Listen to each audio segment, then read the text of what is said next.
வணக்கம். இன்றைய தினம் மார்கழி மாதத்தினுடைய 18வது நாள். ஆண்டாள் அருளிச் செய்த திருப்பாவையினுடைய 18வது பாடலை நாம் பார்க்க இருக்கிறோம். உந்து மதகளிற்றன் ஓடாத தோள்வலியன் நந்தகோபாலன் மருமகளே நப்பின்னாய் கந்தம் கமழும் குழலி கடைதிறவாய் வந்தெங்கும் கோழி அழைத்தன காண் மாதவி பந்தல் மேல் பல்கால் குயிலினங்கள் கூவின காண் பந்தார் விரலி உன் மைத்துனன் பேர்பாட செந்தா மரை கையால் சீரார் வளையொலிப்ப வந்து திறவாய் மகிழ்ந்தேலோ ரெம்பாவாய். யானை போன்ற பலமுடையவனும் எதிரிகளுக்கு பின்வாங்காத தோல் வலிமை உடையவனும் ஆகிய நந்தகோபனின் மருமகளான நப்பின்னையே, மனம் வீசும் கூந்தலை உடையவளே, கதவை திற. கோழிகள் குரல் எழுப்புகின்றன. மாதவி பந்தலின் மேலிருக்கும் குயில்கள் மீண்டும் மீண்டும் கூவுகின்றன. உன் கணவனாகிய கண்ணனின் திருநாமத்தை நாங்கள் பாடித் துதிக்கிறோம். வளையல் ஒலிக்கும் உன் செந்தாமரை கைகளால் இந்த கதவை திறப்பாயாக என்றுடன் இந்த பாடலுடைய பொருள் கூறப்படுகிறது.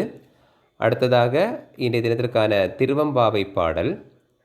அண்ணாமலையான் அடிக்கமலம் சென்றிறைஞ்சும் விண்ணோர் முடியின் மணித்தொகை வீரற்றார்போல் கண்ணார் இரவி கதிர்வந்து கார்கரப்ப தன்னார் ஒளிமழுங்கி தாரகைகள் தாமகல பெண்ணாகி ஆணாய் அலியாய் பிறங்கொழிசேர் விண்ணாகி மண்ணாகி இத்தனையும் வேறாகி கண்ணார் அமுதமுமாய் நின்றான் கடல்வாடி பெண்ணே இப்பூம்புனலால் பாய்ந்தாடேலோர் எம்பாவாய்.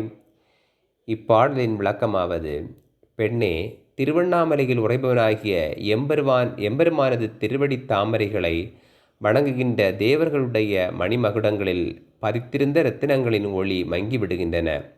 அதுபோல கதிரவன் தன் கதிர்களுடன் தோன்றியதும் பனிமேகம் நீங்கியது, நட்சத்திரங்களும் ஒளிமங்கி மறைந்தன.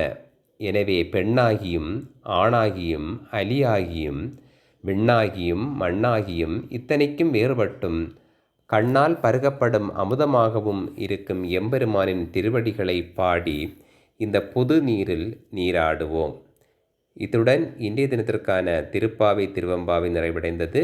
நாளை தினம் மற்றொரு பாடலுடன் சந்திப்போம். நன்றி, வணக்கம்.